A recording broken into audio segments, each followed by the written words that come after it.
All right, everybody, it's time for the End of Chaser Spirits and Beer Pairing Show. It is Wednesday, April the 30th, 2025. Jersey Johnny coming at you. And with me, as always, on this particular show is the Martini Samurai tonight and Tonight. the Whiskey Whisperer tonight. Well, you're not the Martini Whisperer on every one of these shows. I should have put Martini Whisperer, but I'm not as clever as Dave. There you go. How are you two fine gents on this evening? Oh, I'm good, man. I've been off all day. I've been off all day too, but in a wholly different way. That's serious. I've been so tired today. I've been a little of both. I started making some really kind of inappropriate comments during a business meeting today. Luckily, everyone thought it was funny. There you go. So they're like, "Okay, Dave, thanks for keeping it light." There you go. Look, I know it's not summer yet. We're just about halfway through spring, maybe a little prior to halfway through spring. But it was hot today. It was hot down here today at the beach, so I wore this. Call me. Oh, nice. Well, it's been stormy here, so yeah, shit. And I just got this the other day. It was my birthday on Monday, and Jess and I, for lunch, we took a ride to Seaside Heights and walked the boardwalk, and then we had cheesesteak Louis for lunch, which we definitely should have split one. It was a very, very, very bad idea to eat a whole one myself. Then we got back on the boardwalk, walking back to where we parked, and the stores were all open already for the season, but they were like unloading last year's merch. Got it for $10. That's not a bad haul for a bit, but I'm going to call that magenta. It's got my cocktail ready. I don't want to get watered down anymore. Can I go ahead and start? Go ahead, Tom. It's reddish pink. That's all I was going to say. You should just. I was told the parameters of the show was two martinis, one light and one dark. So I didn't want to stray too far from a classic. I was going to go with a classic dirty martini, but I thought, well, I don't want to do just the dirty. So here's what I got here. I've got my last 2 ounces of my Builder's Gin from Restless Spirits in North Kansas City, Missouri. And I added a half ounce of the olive brine from Blue Cheese Stuffed Olives. But I also had some pickled jalapeno strips that a friend gave me. So I've got half ounce of that pickled jalapeno brine. So what I've got here is hot and dirty. Hot and dirty. Just like Tom likes it. I like my martinis like my women. Hot and dirty, baby. Yeah. There you go. Hot and dirty. But he literally means that. They're like sweating and like filthy. You know. Yeah. So here, you guys, you can see I've got the, well, let me see where you can see the garnish. I've got the 2 blue cheese stuffed olives with that jalapeno strip there. Very nice, very nice, very nice. Get that in the cocktail. Smells good. I thought you were going to shove it up your nose. I thought he was at least going to smell it. There you go. I was going to snort the jalapeno. Snorting the just jalapeno. like 1987 all over again. There you go, right. All right, go ahead, guys. That's delicious. It's nice because I've got that salty brine from the blue cheese stuffed olives. But then brine. I've got that pickled jalapeno note, and that just really makes a nice, delicious martini. I was going to say no school Fosta Glosta, and all of our Rhode Island friends would understand the reference when you said salty brine. Salty brine, there you go. Yeah, I'll have to explain that. Hey, Dave, I got the glass out for you. My wife dug out some glasses we've had boxed up for a while. So I thought, I don't know if you do. I know you're a glass guy. Yeah, I don't know the name for that. That's like I have no idea what those are called. Close to a martini glass, but I love the etching on it. That's very really nice. Cool. That's very my wife was trying to look up about when it was. I think she said 50s or 60s. Oh, very nice. Very cool. All right. So what I've got, I decided Tom's going hot and dirty first. I'm going dark first. I'm going light first, then dark first. Yeah, I'm going dark. Light first, then dark second, I should say. So what I've done here is for this one I've kind of, well, you'll see.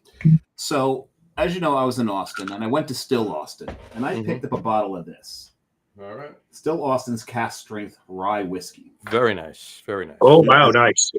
This is some good stuff. I'm very happy it made it back in the luggage. Both carries in my luggage were right at the mark when we weighed them. It's really cool. This comes in at 58% alcohol. Oh my gosh! Wow, that's a big. Oh, but the thing is, you don't really taste it over it because they left it in the barrel for a little bit, as you can see by the color. So it's got some color to it. It's got a little bit of sweetness to it. So there's obviously some corn in this. I'm loving the hell out of it. So what I did is, rather than using vermouth for this one, I put some Hennessy in. Okay. Oh, really? Okay. And just to round out the flavors a little bit, threw in some Grand Marnier. A little bit. Okay. Wow, you got a big drink going on there, man. You got all kinds of alcohol rocking. Yeah. So this one's cognac and orange liqueur. Wow. Well, what I did is I decided to go. Yeah, my coupe, my smaller. Yeah, classic coupe. Yeah. I'll use the bigger coupe later, but this is what this is it's the classic ratio, the 6-to-1 ratio, but it's actually 6-to-1-to-1. So actually I went 3 to half because I wanted to put in the smaller coupe. The next one will be the bigger one. But I'm not garnishing tonight. Just going straight up, and I know that's kind of breaking the rules of martinis. Martinis always have garnishes, but I'm not going to do that. I'm sure I know how to garnish that. You got the only garnish I can think of is if you scorched an orange peel or had a candied orange. A slice of bacon wouldn't be bad in this either. No, that would work. Yeah, if you did a fat wash, sure. Yeah. So but yeah, no, I don't have anything in the fridge that I really think would have worked in this, other than expressing an orange peel into it. Yeah. If you had to take a torch to an orange peel or a candied orange would work. Yeah, something like that. So, but no, like I said, I'm feeling quite lazy today because I'm really, really tired. So, as you can see, this is not my usual background for Random Chases. It's the usual background I have for our other show, because it's an ordeal to set up the rig, and I'm so damn tired. And I get the feeling that after the show, I'm probably just going to go straight to sleep if I don't do it during the show. If you're not sleeping by the end of the show. I decided to go to the Martini Lounge to do this video. Yeah, I was thinking that the opening music this time around really works for your background, Tom. There you go. Everybody's like, "Oh, he's got the lounge music going on." Hey, Tom, I dare you to go over to that bar and look at the bartender and say, "I'd sell my soul for a drink." Hey, bartender, do you sell my soul for a drink? Do you know the reference? Johnny knows the reference. It was said by Jack Nicholson.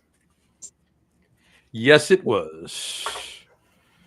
It's a line from The Shining, one of my favorite lines. Shining. Yeah. Here's Johnny and my drink. See what I did there? What you got, man? Talk to me. All right, so I'm doing my my light spirit cocktail first. By the way, we're doing 2 martinis tonight. So here's the tagline right here.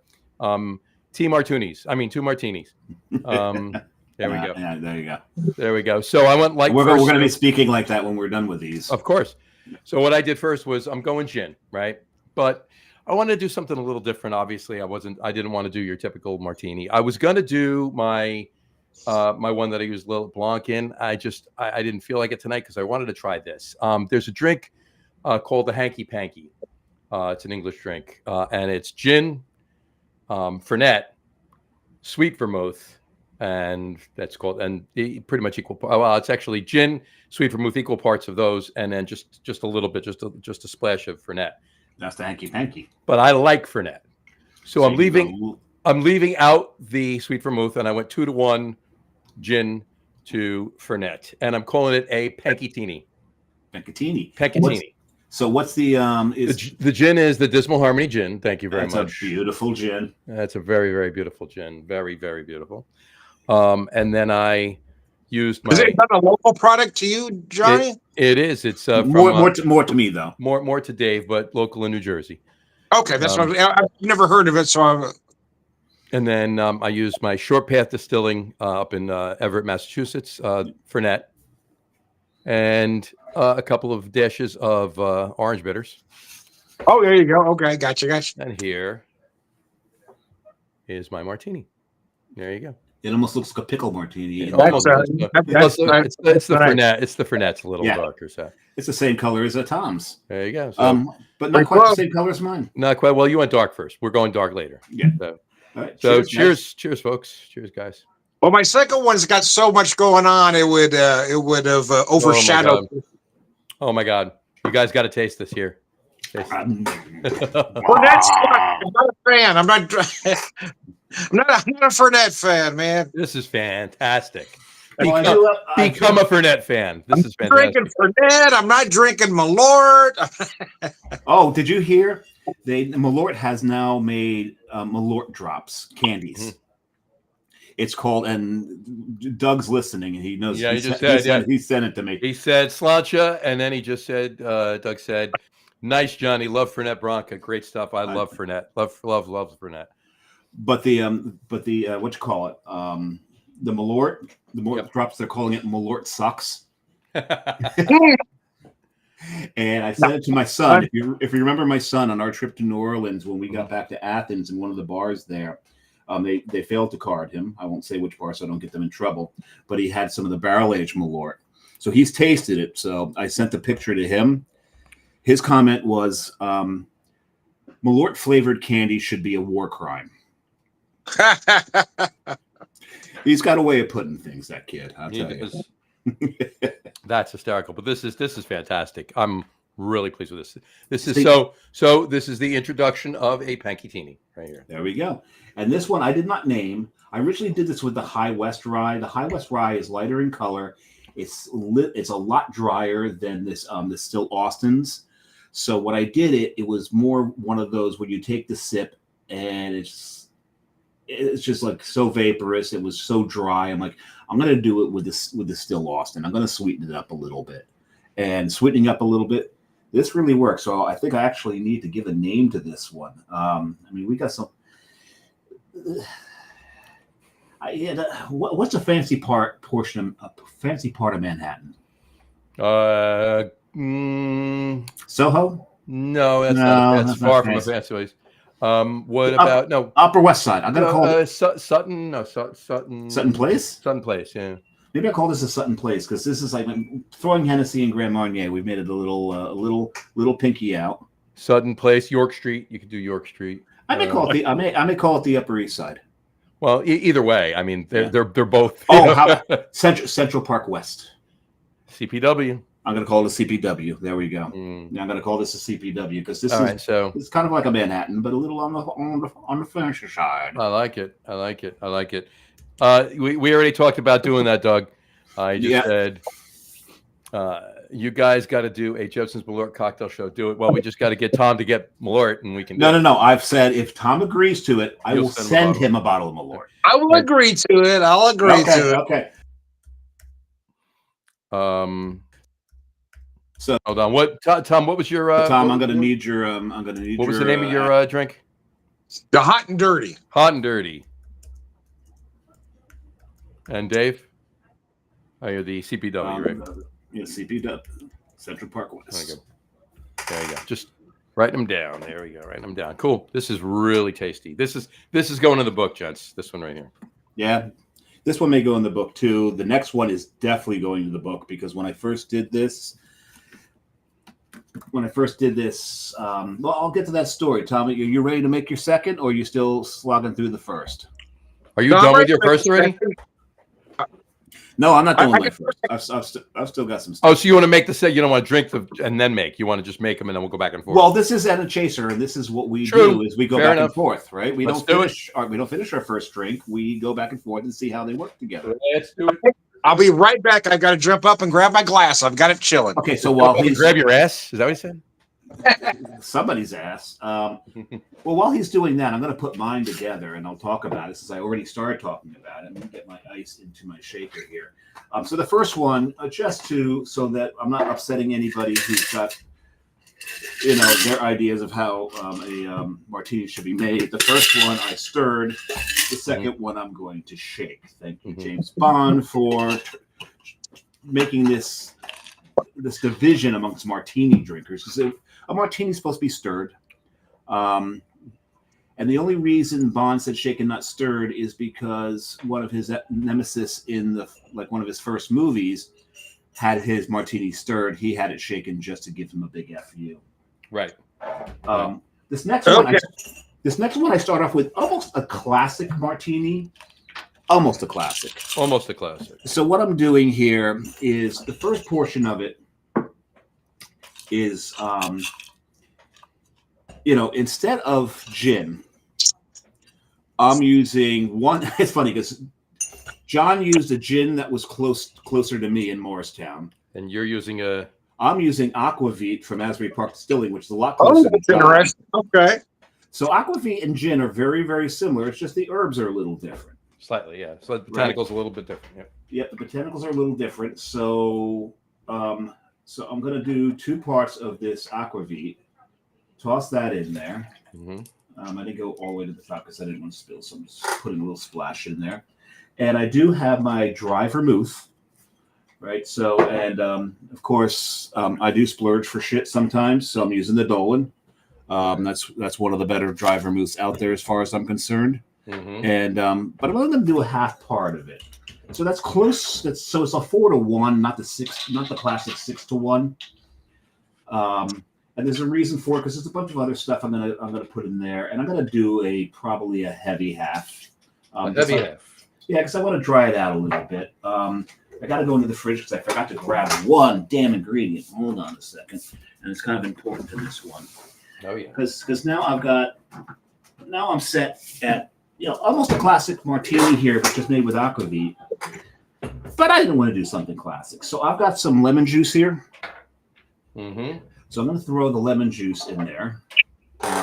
Let's measure it in because it's 1 part lemon juice. 1 part lemon juice. This is going to, and then I'm going to get.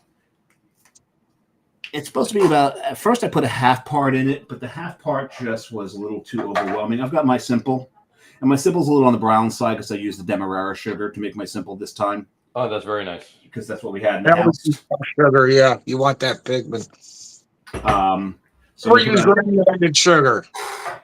Yeah. So I'm gonna put a 1/4 in there, and then I'm gonna find the top of my damn shaker here, and I'm gonna give this a nice. You gotta do it the right way. Do it over your shoulder like this. Do it horizontal, and then take it and you smack this side, pull it off, and then what I'm gonna do. And I'm not using the strain. I'm gonna do it the way where you just. I wish I could put this on camera because this is just using the 2 sides of it, spreading them apart. Go easy, Tom. Easy, Tom. No comments on that. And I failed at this because I actually wound up getting some ice in my drink. That's not the worst thing in the world. Don't worry about it. No, it's not. But I'm going to fish some of the ice out of there. I'm going to fish the big bergs out of there. Maybe I'll leave the smaller shit in there. There you go. But at any rate, and that's what we have here is I call it a snowdrop. Snowdrop. The reason being, so it's a lemon drop, but it's with Aquavit, which is from Scandinavia. So to me, this is a snowdrop. Oh, there you go. That makes sense. I get it. And this one, I made when I first did it, I didn't have the dry vermouth in it. I was just basically doing kind of a lemon drop with Aquavit. And I'm like, no, you know what? I need to dry this. I need to dry this thing out a little bit. So I threw the dry vermouth in it, and it tied the whole thing together beautifully. So it turned into pretty much almost a classic martini with lemon juice and a simple syrup. Very nice. Very nice. All right. And this is absolutely delicious. I love this drink. Well, the best thing about it, and I'm sorry, Tom, I didn't mean to, but the best thing about it is throwing that vermouth in it. And you would think that the lemon would mask it. You think the vermouth would mask it. But putting these ingredients together really brings out the herbals in the Aquavit. That would make sense. Yeah. Yeah, I get that. Really, really does. So it's a great way to enjoy Aquavit. Gotta love it. So for our dark one, I decided to go with gin for both of them, but I've got a dark gin, as you can see here. This particular gin, it's a cast strength at 128.2, and it's finished in port barrels. And that is Tiaki Daf, if I can recognize the logo. So what I'm doing with this one is using 2 ounces of this gin, and I'm making it right in front of you here. There's the other ingredients that might throw you off slightly. So I've got that in there, and then I've also I'm also using the Nicino that I picked up last year at Watershed. This is a barrel-aged Nicino, black walnut liqueur. Very nice. Very nice. Oh, beautiful. I got my bottle of Nocino right back there. Got about a half ounce of that, but I'm not done yet. Folks, he's not done. Hold on to your seats. It's going to be a wild ride. We're making this even darker, folks. I'm also using an Ohio coffee liqueur called King and Dane, a cold brew coffee liqueur. So we're using about a half ounce of that. Port coffee walnut gin. Yeah. I'm digging this already. You're just gonna have to trust me. Wait till you see how I got this. I don't trust you worth a damn, but I'm liking this. All right. So I'll show you that glass and my garnish. So what I did for a garnish to put it all together. Oh, garnish. I think you said garter. Sorry. So I had candied orange and candied ginger. I took a torch to get those oils out in my coupe here. I'm going to pour the drink in there. God, I love this drink. Mm-hmm. I have a feeling that all these martinis are going to wind up in the book. Definitely. Well, my two are, so. Mine is, but it's going to have that caveat that it needs to be a sweeter rye. It needs to have a decent amount of corn in it for it to work. The drier ryes really don't work in it. All right, take a look at that. And I don't know if you can see the etching on this coupe, but I really love this one. Oh yeah, I've seen it before. You've shown that one to us before. Very nice. That's a nice one. So I call this drink Dark Matter. Dark Matter. Dark Matter. Okay. Because dark does matter. Oh God, that's delicious. Can I have a taste? Yeah, here you go. But that's why I want to do the other one first, because there's so many flavors happening here. There you go. So that's called Dark Matter. Well, that's why I did mine in the order that I did it, because there's more flavor in the second one. Oh, there's more. The only disadvantage I had is I should have backed off the simple syrup a little bit, because of course drinking something extremely dry as the first one really enhanced the sugar. The sugars in this one, which masked a little bit of the aquavit, but on the second sip, those herbals came out. I'm interested in how the walnut plays with the coffee in that, Tom. So that's very interesting. Yeah. So I actually didn't. I've used those flavors together before, but not in a martini. I've used them in a version of a riff on a Manhattan or an old fashioned, but I've never done it with the gin. Well, let's face it. Play together with those fruit notes from that big gin, and somehow it all works together. Let's not fool ourselves here. When I've added the candied orange, the scorched candied orange, and the scorched ginger, it really adds to the big aromatics going on. That's awesome. Imagine. But let's face it, when we talk about a Manhattan, the theme today was a clear spirit martini and a dark spirit martini.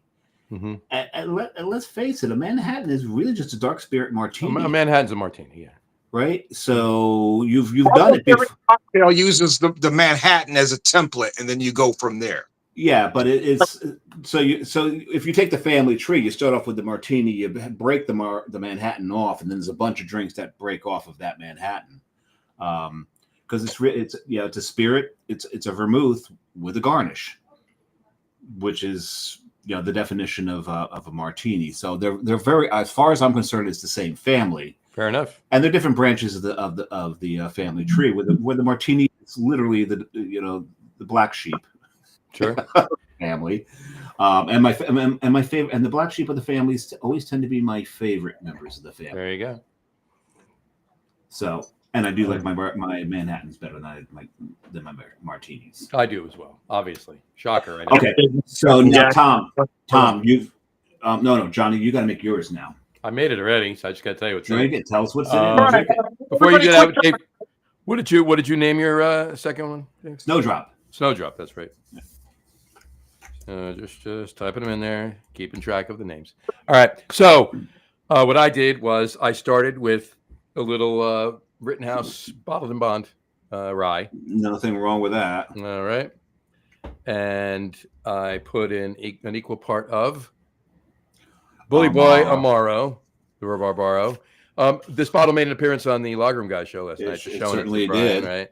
Yeah. But this is a fantastic Amaro from Bully Boy Distilling up in the Roxbury section, the Roxbury area of Boston, and just a half part of sweet vermouth, a little russet vermouth. Okay, and this is very, very much almost a Manhattan. It's almost a Manhattan, but it's what do they call it? There's a name. Well, I didn't. There's a name for the Italian Manhattan, which is there's a name for the Italian version of the Manhattan, which is the Amaro in the replacing sweet vermouth. But you put some sweet vermouth. But in I put there some sweet vermouth in there. I put an ounce and a half of rye, an ounce and a half of Amaro, and a half ounce of sweet vermouth. Oh, I'm sorry, an ounce and a half of rye, an ounce and a half of rye, an ounce of Amaro, and a half ounce of sweet vermouth. Yeah, I was like, that's not how you say it. No. So that's that's what I did. But in any event, here it is in my coupe right here. All right. That's pretty right there. Pretty right there. I did mean to put a cherry in there, but when I took the cherries out of the fridge, apparently I used the last cocktail I made and didn't realize it was just a juice. It was just, I'm like, where's this cherry? I'm like, where? Nope, it's gone. Either that or somebody else did, but I'll go with me because it probably was. Go ahead, blame her. And so I have to restock my my brandy cherries, but this is fantastic, so good. So, and yes, there is a name for it, an Italian martini with the Amaro replacing the vermouth, but I'm calling it a Rytally. RYE capital TALY. So just take the I. Rightly. Yeah. So yeah, I see what take the I out of Italy and put RYE in there. But the I is not long. Look at you being all clever. But yeah, so I get what you're doing. I thought about putting a cherry in this, but it's all the way over there. That's a long walk into the kitchen, and I'm tired. So or the snowdrop, you should have like a lemon peel in there. You're not wrong. You're not wrong. And I probably should have used my peeler and pulled a little peel off of that. But again, lazy and tired. However, Tom, so now in true Anna Chaser tradition, you have now been drinking your dark matter. You've been drinking your dark matter. Now I want you to go back to. It's called the Little Italy. It is. It is. So, Tom, I want you to go back to your original and we'll call this the Little Rytally. There you go, the Little Rytally. So, Tom, go back to your first one, and how has it changed?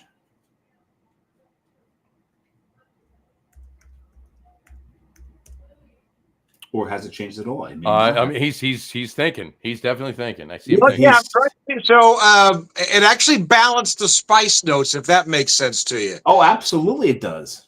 When I had this one just by itself, I really felt of course the olive brine and the spicy jalapeno, but adding the addition of the black walnut liqueur, which can be a little sweet.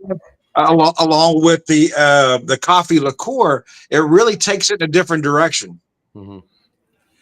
Okay, so now I'm going to sip mine after the snowdrop. I'm going to sip my what do they call this? Central Park West. Central Park West, CPW.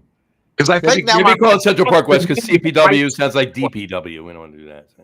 No, that's good. And you know what? Mm-hmm.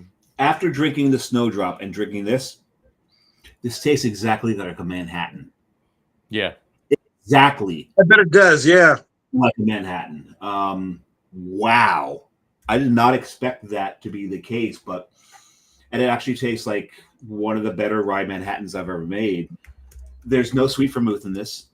This is Hennessy and Grand Marnier, so there's nothing sweet in this to balance out the rye, but having something sweet like the snowdrop's a little on the sweeter side. So yeah. I'm surprised at how it changed the first one, and pleasantly surprised. I got to tell you what I would do actually. I think the next time I make this, I'm going to put some dry vermouth in an atomizer and just spray the glass. Yeah, Oh, that's a great idea. and you have an atomizer for that? What? And you have an atomizer? Well, like a spray bottle. Not actual atomizer. You're gonna be like, yeah, not that. Yeah. And then a little. Right. Just the atomizer. Yeah. Those of you just listen to the audio. I'm doing air quotes. He's doing air quotes. So you did a Central Park West play. Never mind. Exactly right. Exactly. But this is fantastic. This is great on its own. But I could, if it dried out a little bit, just a little bit, could be the gin too, because that gin is really bold. Yeah, it is a bold gin. But if remember, so for those who are watching who haven't seen the show where John's used that gin before, I've used that gin before. Mm-hmm. That gin has black tea in it. Yes. So it's one of the more boldly flavored gins. Yeah, and that's what makes that gin so damn special. Oh yeah, it's fantastic. So I think that using that using a bolder gin, not if I'm using a London dry gin, it's fine the way it is. Yeah. Right. Just the way I made it. But using a 2-to-1, right? Two parts gin to 1 part Fernet. But if you're using a bolder gin, and next time I make it, I'll make it with the same gin. Just a little spritz of dry vermouth, not mixed in, just spray it in the glass. So wait a second, spritzing some dry vermouth on top of a martini, is that in the glass, then pour it in. Oh, okay. I was gonna say same way you do absinthe in a Sazerac. Yeah. But my question was going to be: is that the equivalent of like dry hopping? Yeah. Right. Sure. Why not? More practice. Yeah. Is it weird that dry hopping beer makes it more juicy? Isn't that odd? Dry hopping. The hops are dry, but it doesn't make the beer dry. So. It depends on what hops you use, though. So sometimes hopping. Yeah, I mean, you're not gonna. Well, if you're gonna dry hop with Simcoe, which that will dry it out. But if you're going to, for the most part, the Citra or Nectaron, you've made it more juicy. Right, but the fact that anybody, not anybody, but the most usage, if you will, of dry hopping, especially New England IPAs, is to make the beer like super juicy and tropical and being, Well, you got to remember that the word dry in this sense is more the process than the result. The hops are dry and they're going into the beer. It's the process, not the result. Mm-hmm. Tom, I just saw you pour something. What did you just do? He needed a third. This is a small coupe. Oh, you filled the okay. You're emptying the shaker. There you go. Oh, that is a tiny little coupe. Look at that. Oh, isn't that a cute little coupe? I like that. Little Deuce coupe. You know what you got. It's a you don't know what I got. Even. There you go. Fantastic. This is a good show tonight. These cocktails are fantastic. Yeah, I definitely got to do both of. I got to do all 4 of yours. The 2 of you. I definitely got to do them. I'm intrigued by the Nocino with the coffee liqueur. Yeah, so I definitely got to do that. Really works. I mean, like I said, I've used it together with the whiskey and more like an old fashioned or a Manhattan template, but I've never tried it with the gin, and boy, it works. No, but yeah, I got to try that with. I'm going to try it with both. I'm going to try it with a bourbon. I'm not going to try it with a rye. I'll do it with the not milder, but I'm saying the lighter up front in your face bourbon. With the black tea, because you'll need a very complex gin to stack it. Right. But the fact that you have barrel notes in your gin is telling me that I should try it with a barrel. Yeah, it's also a cask gin at 128.2.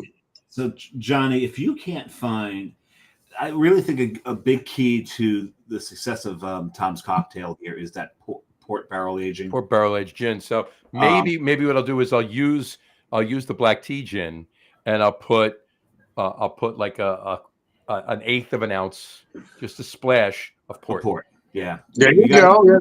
Yeah, there you go. My only concern with you doing that, when you port barrel age, you're going to get some of the really nice, like dusty grape like flavors of port when you barrel age. Mm-hmm. Adding actual port to it, you're going to actually impart some sweetness to it. So You're going to add more sweetness adding that. Right. Well, there's going to be a lot of sweetness in the Nocino. So there is, but that's my point. Is you've already got some sweetness in it, so you're going to have to do something to mitigate this because you got the coffee liqueur, the Nocino. These are but both. keeping in mind, I'm using a barrel aged Nocino as well. Maybe what I'll do too is, hold on. Maybe what I'll do too is I'll put an eighth of an ounce of port in it, but take an eighth of an ounce of Nocino. I was just going to say the same damn thing. Mix the port into the Nocino, mm-hmm. and then do your measure. Mm-hmm. Doug Smith just commented again. He said 128 proof for a gin. Wow, firewater. I believe they got the recipe for that gin from Hawkeye and BJ. I'm surprised Hawkeye and BJ we just lost anybody under 40. I'm a great professional. Don't try this at home. I'm surprised the two of them never went blind. All right. That Colonel Potter, not enough O's and smooth for that. Yeah. Oh my God! So now that I've gone back to the snowdrop, now going back to the snowdrop, I'm really getting so much more of that aquavit herbal flavor, which is what was the whole point of this particular drink, was to accentuate the herbality of the aquavit. And it's funny because in a lot of drinks, especially in beer, you don't want to bring the herbality too much to the front. But in something like a martini, you want that. You want it. You want to grab that. And you would think that putting simple syrup into something, putting lemon juice into something, is not going to really accentuate, but it actually did in this. Yeah. I think that's why I enjoy this drink so much, because it surprised me at how much it accentuated the aquavit. Gotcha. Fair enough. So, and I'm getting very fucking low on my aquavit. I know you're gonna have to take a ride down. I got beer for you. You have beer for me. You're gonna take a ride down one day anyway. So I'm killing products here. Yeah. So the good thing is I know Asbury Park Distilling always makes their aquavit. It's always available. Is that port gin always available, Tom? No. It is not. I don't think so. Well, it doesn't seem like it would be. No. Anyway, for where I work, we bring in some of their products, and she was telling me that it was more popular than they had anticipated.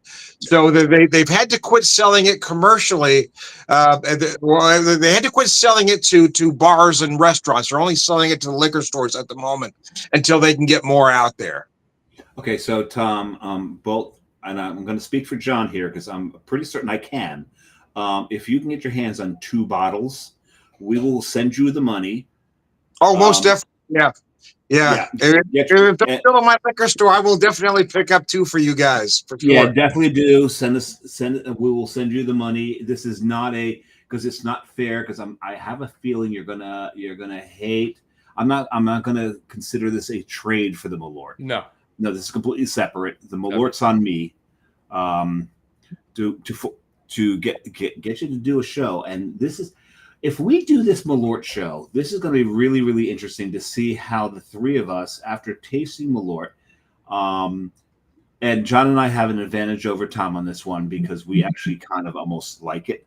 And we've had a good amount of it. So we can. I only had it once and I hated it, but it's been a while. It's been a while. Palates change, right? Palates change. So. And the secret to Malort that I tell everybody is it's not as bad as everyone makes it out to be. No. But Johnny and I have been drinking it longer. We've got a lot more experience in it. So it's going to be really interesting to see what Tom comes up with it once we send him a bottle. But making cocktails out of Malort.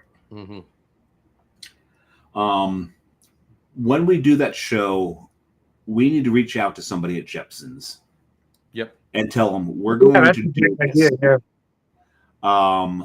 And maybe we can get someone to come on the show That would really be awesome. Actually, that would be cool. That'd be cool. Would really enjoy that. Yeah, because I'm not certain that that's ever been done. I'm going with no. I'm going with yes, only because I'm sure some of the OGs at Jepson's have screwed around. But on a podcast. Oh no, not definitely not on a podcast. I'm willing to bet that this never has been on a podcast where. That would be awesome. Yeah, okay. So speaking of that, what are we doing for next week's show? No, 2 weeks from now. 2 weeks. Oh, 2 weeks. Okay. Who's up on this one? This one was for the next show. This one was my challenge. Whose challenge is up? I think it's back to me. I think it's back to you, Tom. Oh shoot! Okay. Oh yeah. No, yeah, because the last one was me with that. Yeah. Because this is what we're gonna do. We're gonna do Tom's challenge. Then Johnny will do a challenge. The Mort show is when I come around again. There you go. Okay.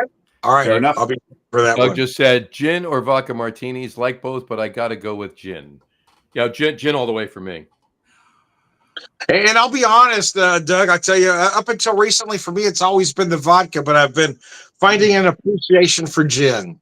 Well, I got to tell you, well, between the two, it's gin, but in general, it's rye and it's a Manhattan. So I agree with that. But I'll say one thing, and Doug, you've heard me say this before. When I do a martini, it doesn't matter if it's gin or vodka. It's really just putting the spirit over ice, drain, and putting in the shaker, taking the vermouth, scaring the shaker with the vermouth without taking the cap off, and then straining into the glass. It's really just the chilled spirit for me. 100%, so 100%. It doesn't really matter to me.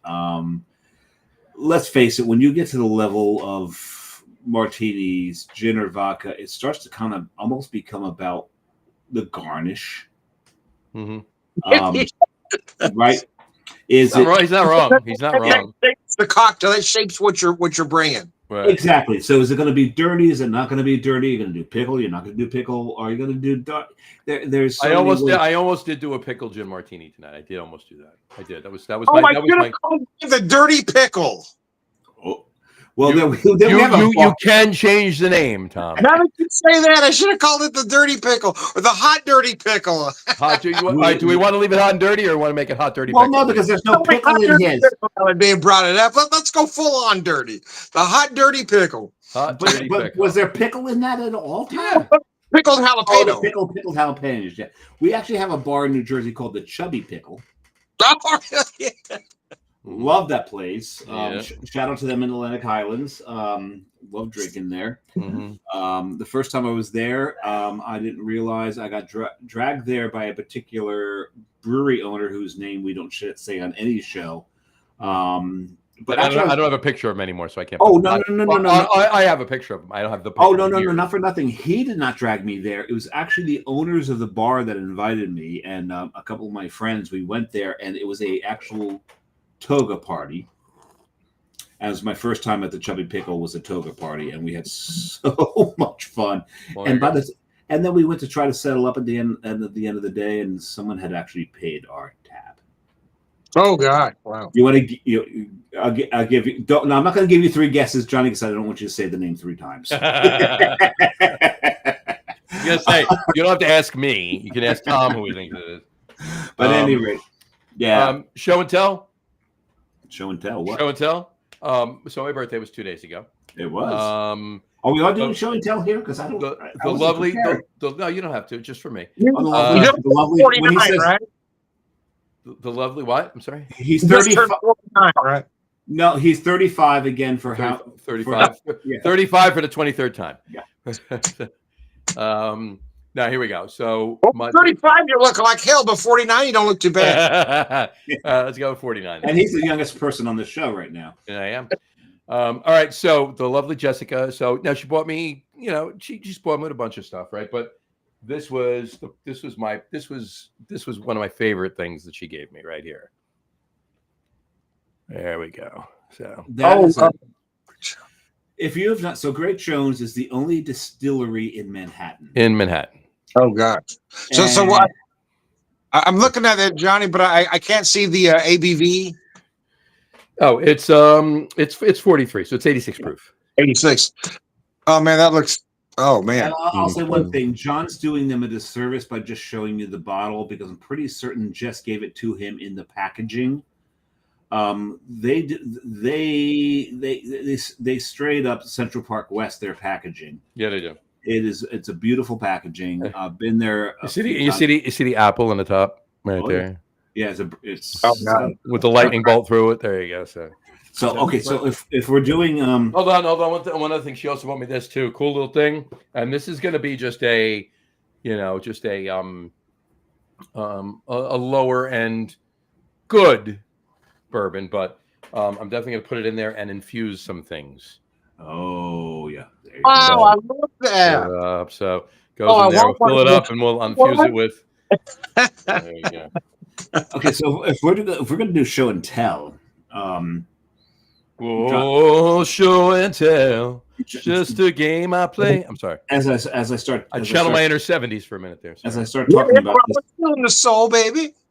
John will know where I'm going with this. But when I was in Austin, there was a brewery that I was at, Austin Brew Works. They had this vending machine.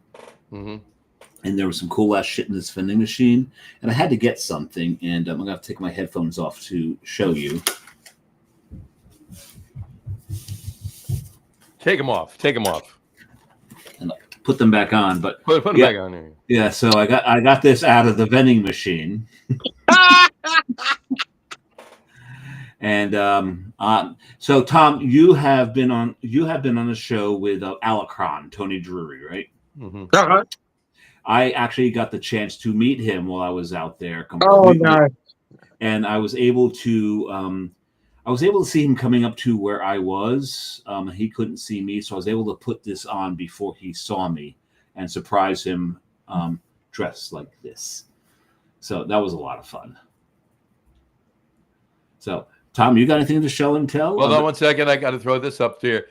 And this is a picture of Harry Lugnuts, his show photo from the Get On With It Sports podcast, which will be on in about 15, 20 minutes. This is his show picture.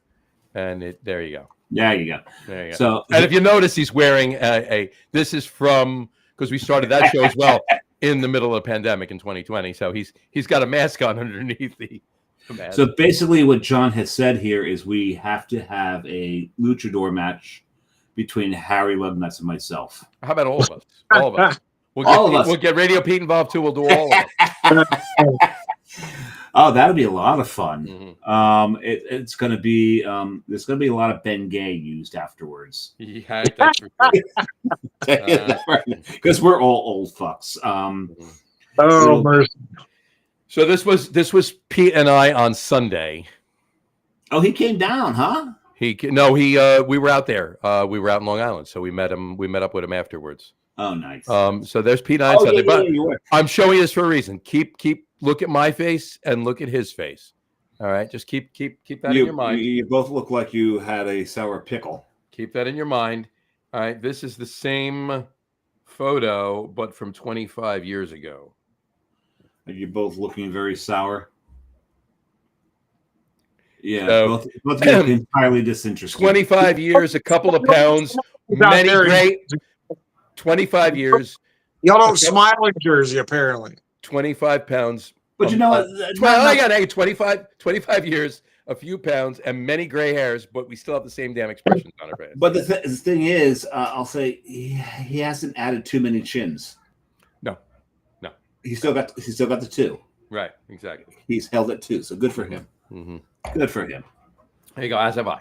So there you go. Fair enough. All right.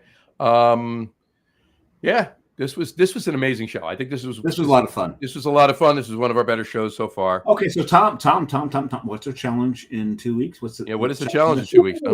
So we're gonna be knee deep in we'll be in May. So I'm thinking whiskey sour with an accompanying beer, but the beer must be local to you. Okay. Let me see what we got. I'm just checking the. Because we haven't done a whiskey sour show, and I think it's time. We have not. You're right. We have not done the whiskey sour show, not at all. And you can either whiskey sour or Boston sour. I'm okay either direction. Well, so or is it just sour? Okay, let me say this slowly, Dave. Whiskey sour. Okay, I heard you. Sour or Boston sour. I'm okay. The difference between the two is the egg white. But Egg white, right? Yeah. No, I get but that. whiskey sour, no vodka, no aquavit, no peanut butter, no. I mean, it must be whiskey. Whiskey sour, not a Scotch sour, not an amaretto sour, not a pisco sour, not a pisco sour, a whiskey sour. I want a whiskey sour and an accompanying beer that is local to you. Done. Whiskey sour and a beer that's local to you. Beer that's local to you. So this is the best. This is the best thing. In 12 days, we're going to have to remind Tom what the challenge was. I'm going to ask in about a week. I'm actually, you know what I'm going to do? I'm going to cut that little section of video out and then save it in my phone. And when he asks, I'll just put that in. Yeah, just put that right in there. I won't forget. There's no doubt. Yeah. Oh, no doubt. So a whiskey sour of some variety and a local beer to wherever we reside, habitate. Wherever you two live. Yeah. I mean, it doesn't have to be right in your very city, but somewhere in your state, just something that. Yeah, well, I would have the 50-mile radius. Yeah, okay, let's say that. That'll work. Somewhere like That'll work. Whiskey sour, Boston. So if you want to add the egg white, it's so easy for Tom because he works at a brewery that is tied to a distillery, so he straight up use the whiskey from that distillery and the beer from the brewery that's involved in the distillery. So that I don't work for that. I work for a brewery, but the distillery isn't tied to the brewery that I work for. But I do have one local to me. Yes. Yeah, there you go. And but we'll be honest with you. I'm not going to be using a local whiskey, but I will use a local beer. There you go. Oh, that is okay. I'm not going to be using a local whiskey either, but I will use a local beer. I will probably not be using a local whiskey either. No, because anything I get local, I savor. I don't even make, I don't even make old fashions with it. It's just rocks. That's it. Yep. I might make the Stray old fashioned or the Stray Manhattan once with it, but that's it. So, all right. So we've got a challenge. Got a challenge. A whiskey sour paired with a local beer. Done. Whatever beer, a beer our choice, whatever we want to pair with. Yeah, beer that makes sense with the cocktail, yes. But local. All right, fair enough. That works for me. Oh, we need to stop making sense. Oh no, that's that's David Byrne. That's David Byrne.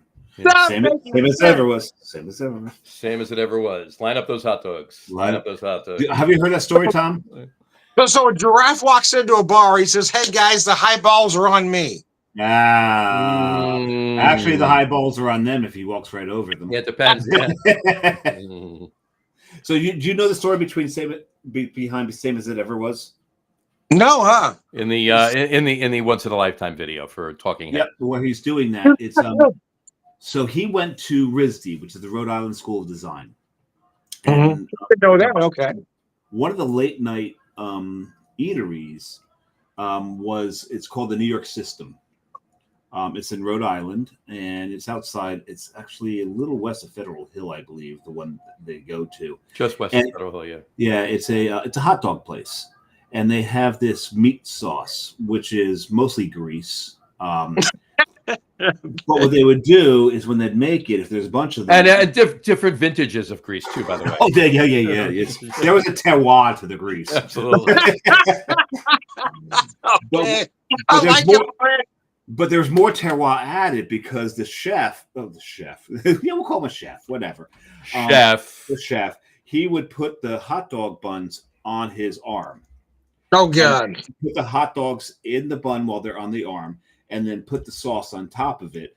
And the most tasteful one, the tastiest one, was the one in the crook because it had more sweat. So you got sweaty. Yes. So when David Byrne is still going Same as It Ever Was, he's doing the hot dogs from New York System. Oh, I would have never known that. Okay. The only people that know this are people from Rhode Island. And the reason Johnny knows it because I was told it when I lived in Rhode Island. I didn't know before he told me. Yeah. But I mean, you think about it, it was such a surreal thing that he did in the video, and we're all like, it made no "What sense. is that?" I mean, like, that's a real point. Yeah, I would have never guessed that. No, but that's why he does it. It's an honor to that late night horrendous. I'm going to give you the shits in the morning snack. After drinking so much that it actually tastes good to you. Exactly. Now, anybody that's watching the show that's of a younger age group that is interested, and you should be interested, please. If you're watching the show, if you're watching the show, you're watching the show, you're interested. Okay, let's leave it at that, right?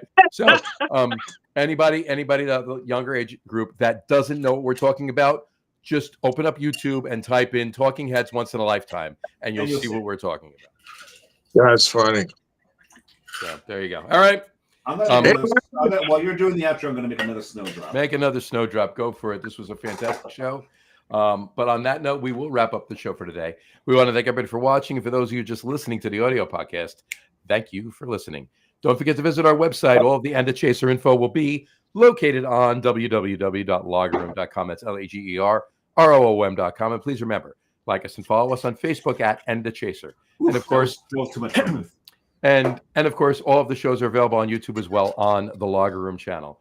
Remember, we go live with the video podcast on Facebook and YouTube every other Wednesday night around 6:15, 6:30 p.m. As Dave shakes up his beer. His drink. Beer. He shakes up his beer. Why are you shaking beer? John's two by the way, we started 2 martinis in. I'm Team Martooneys in. Martooneys. Team Martooneys in. Which is, by the way, that was not a slip. That was from the beginning of the show. It was. And by the way, we started tonight simulcasting not only on the End of Chaser Facebook page, but also on the Artisan Spirits Festival Facebook page. So go there. That's coming up May 22nd. Yes. May 23rd. May 23rd. 23rd. So Tom. Really? Okay. My birthday's the 24th. There you go. You were born. I thought you were hatched. It depends on who you talk. I was actually dropping on the planet, but I'm not supposed to say that out loud. Yeah, exactly. So, but actually, on my home planet, but nevertheless. Anyway, for those of you, what's the name of your home planet? I can't tell you that. It's a secret. That information is on a need-to-know basis, and at this point in time, you do not. Unless you speak the language. Exactly. Anyway, so it's one of those things that I would not be able to pronounce. Anyway, for any of those that want to just listen to the audio podcast, you can do so on our audio host, Spreaker, as well as iHeartRadio, Apple Podcasts, Spotify, Odyssey, Audible, Google Podcasts, Amazon Music, TuneIn, Podcast Addict, Apple, iTunes Music, TuneIn, YouTube Music, Castbox, Deezer, Podchaser, Listen. It's pretty much anywhere you can find an audio podcast, you will find the End of Chaser podcast. Because we're whores like that. Exactly. And if you haven't done so already, please subscribe to one more of those feeds and you will never miss a show again. I have booze on my toes right now. There you go. Well, lick it off your feet and get going. I'm not that agile. There you go. Anyway, thanks for following along with us. Tom, do you want to lick the booze off my toes? He's in a different state. He's in a different state. No, put your foot down. Anyway, thanks for following along with us. Have a great rest of your week. Have a wonderful weekend. Drink a lot of alcohol and beer, but please not part of the outro. Attempt to drink responsibly. And we will talk to you in a couple of weeks, folks.